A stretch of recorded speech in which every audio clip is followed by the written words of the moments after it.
হবে না, এখানে আসতে হবে, ওসব শুনবো না, আমি ওসব শুনবো না, ওসব শুনবো না। এইটার জন্য এইটার জন্য এখন অনেক কিছু হবে, ঠিক আছে, চলে আসবে। হ্যাঁ, সে তো ঠিকই।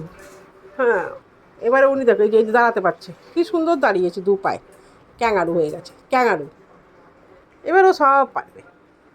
এই যে ভালো খাবারের জন্য তো পারে, এর ভাত দাও, তরকারি দাও, ডালিয়া দাও, এটা ওটা দাও, সেটার বেলাও কিছু পারে না, সেটার জন্য কিছু পারে না। এই সব মানে ওই যে আমাদের বাড়ির বাচ্চারা যেমন ম্যাগি, পাস্তা, হ্যাঁ, চাউমিন, এইসব খেতে গেলে ওদের কত তাড়াতাড়ি খেয়ে নিতে পারে, কত কিছু নলেজ।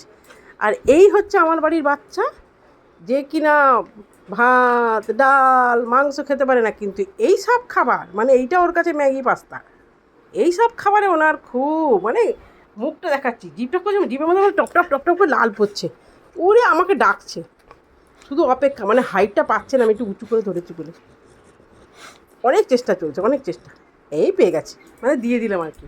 এবার দেখুন টাইমটা দেখে নিন, কতক্ষণ এটাকে শেষ করবে, সারা পৃথিবী একদিক চলে যাবে, এবার কত ধ্যান জ্ঞান সব ওটার মধ্যে চলে গেছে। এই যে এই খাবারটা কালকে এসছে, এমনিতে মাংস খেতে পারে না, কিছুই খেতে পারে না, গলা ভাত খায় বয়স্কদের মতো, দাঁত নেই, মাড়িয়ে নেই, আর এইটার বেলা দেখুন চেটে চেটে একসার করছে।